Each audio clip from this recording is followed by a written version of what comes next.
Bon, alors, on y est. On a rassemblé toutes les pièces du puzzle de cette méthode d'efficacité personnelle depuis un bon moment déjà. C'est ça, on a vu pas mal de choses. Et on a analysé chaque technique, chaque petit rouage mécanique un par un. Mais là, on arrive vraiment à un point de bascule. Le moment où on assemble le tout, en fait. Exactement.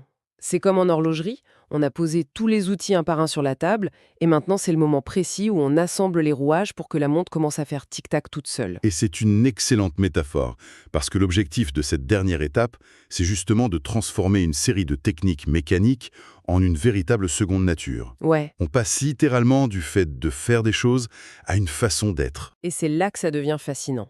Parce que l'idée principale ici, c'est que la clé de la satisfaction, et même d'un vrai sentiment de puissance personnelle, ça se résume à ce qui se passe dans les toutes premières minutes de la journée. Pas de vérification frénétique des courriels, Surtout pas. pas de réunion qui sert à rien, pas de tri de petits papiers sur le bureau, juste l'exécution immédiate, frontale et ininterrompue de la tâche la plus massive de la journée. Le fameux crapaud, quoi. Exactement. La tâche la plus complexe et la plus désagréable prévue à l'agenda. Mais du coup, en lisant ça, je me suis posé une question. Est-ce que ça veut dire que la gestion du temps, au final, c'est juste un prétexte? Comment ça, un prétexte? Bah, un cheval de Troie, tu vois, une façade très acceptable socialement dans le monde de l'entreprise, mais qui sert en réalité à dissimuler une transformation complète de la personnalité. Je suis assez convaincue que c'est le vrai but. Ah mais je te rejoins complètement. C'est le passage de l'action à l'identité, précisément. Ouais, c'est ça. Parce qu'il faut se rappeler que le cerveau humain est fondamentalement programmé pour choisir la voie de la moindre résistance. Toujours la facilité, oui. Par défaut, on cherche la satisfaction immédiate. Tu sais, cette petite décharge de dopamine hyper facile qu'on obtient en cochant une tâche mineure. Oh oui, répondre à un message rapide ou réorganiser sa to-do list pour la 10e fois. C'est tellement satisfaisant sur le moment. C'est ça. Sauf que s'attaquer directement à ce fameux crapaud, cette tâche monumentale qui nous rebute dès le matin, ça exige une violence énorme contre notre propre câblage neurologique. Une vraie reprogrammation. Et c'est là que la magie opère. La répétition de cette habitude crée une spirale ascendante. Parce que ça modifie la chimie du cerveau à long terme, c'est bien ça, hein? Tout à fait. L'achèvement d'une tâche ardue libère des endorphines. C'est pas juste un soulagement psychologique en mode « ouf, c'est fini ». Ouais, c'est physiologique en fait. C'est une récompense chimique puissante. Ça génère un sentiment de clarté, de compétence et de fierté. Donc si on impose cette discipline quotidiennement, on remplace l'addiction aux petites distractions un peu stériles par une véritable addiction positive à l'accomplissement majeur. C'est le mot-clé. On ne fait plus simplement des choses productives, on devient une personne qui agit sans hésitation. La nuance est énorme. Et ça éclaire sous un jour nouveau un des grands piliers qu'on avait vu avant, la fameuse loi de l'efficacité forcée. Ah oui, le fait qu'on n'a jamais le temps de tout faire. Voilà, jamais le temps pour tout, mais toujours assez de temps pour accomplir l'essentiel. C'est un principe fondamental. Mais vu sous cet angle de transformation identitaire, l'efficacité forcée, c'est plus juste une bouée de sauvetage à laquelle on s'accroche quand on est sous l'eau. Non, ça devient une arme offensive. C'est un choix délibéré, stratégique maintenant. Comment ça s'imbrique du coup avec la préparation avant? Parce que le texte insiste lourdement là-dessus. C'est très simple. Dans un environnement moderne, la charge de travail est infinie.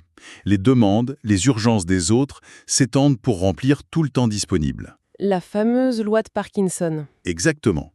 Donc, attendre d'avoir le temps pour s'attaquer à la tâche fondamentale, c'est une illusion totale. Le temps libre n'apparaît jamais par magie. Jamais.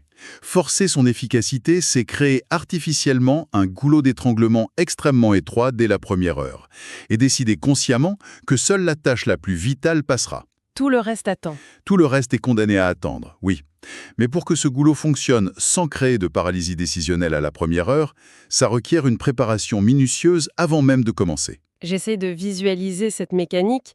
C'est un peu comme observer le travail d'un sculpteur face à un immense bloc de marbre brut. L'image est excellente. Si on ressent la pression du temps sans préparation, l'instinct naturel, ça dicte de saisir un marteau et de taper frénétiquement partout sur le bloc. En espérant qu'à force d'agitation, la statue finisse par émerger. Voilà. Et on s'acharne au hasard. Ce qui génère beaucoup de poussière, beaucoup de bruit et un épuisement total pour un résultat complètement informe. C'est clair. Alors que le vrai sculpteur, il commence par quoi, Sam? Une immobilité totale. Il identifie les domaines de résultats clés pour savoir exactement où frapper en premier. Il observe les lignes de faille naturelles de la pierre. Et cette phase d'observation, c'est la planification préalable dont on parle. Donc, en planifiant la veille, on repère où placer le burin. Et avec quel angle frapper pour faire s'effondrer les plus gros pans de pierre inutiles en un seul coup? Ça sépare le processus de décision du processus d'exécution. Et ça demande une clarté mentale très crue de trancher dans le vif comme ça.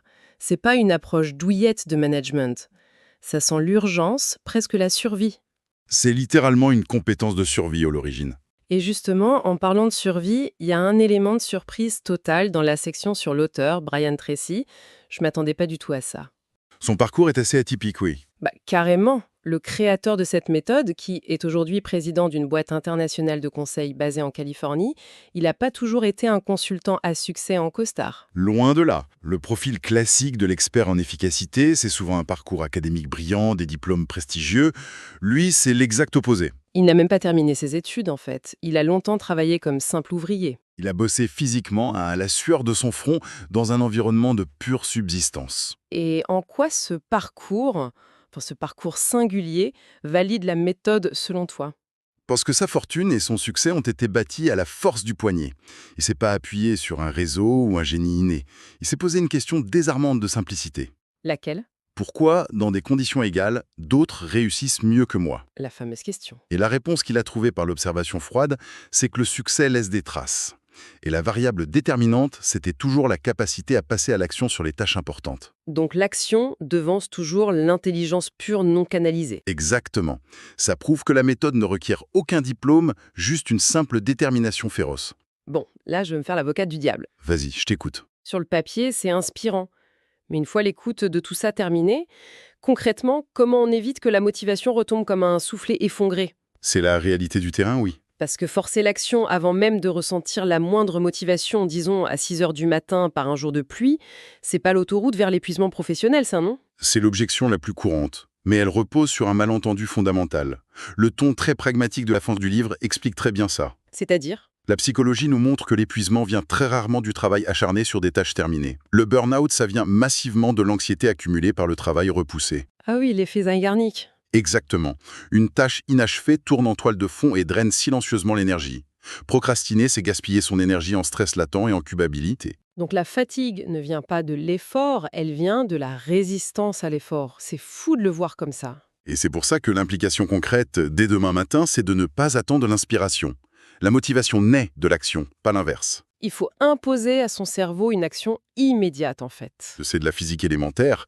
Pousser une voiture en panne demande un effort herculéen pour briser l'inertie initiale. C'est la friction statique. Les premières secondes où ça bouge pas d'un millimètre, Voilà.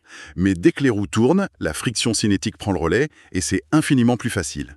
L'élan naît du mouvement. et pour pas revivre cette douleur de la friction statique, il faut se concentrer sur un nombre restreint d'objectifs et s'y tenir jusqu'à l'achèvement total, à 100%, sans interruption. C'est la règle d'or pour trouver cette paix mentale absolue. Ce qui laisse planer une dernière idée hyper provocatrice quand on y pense. Oui, on peut résumer ça en une question.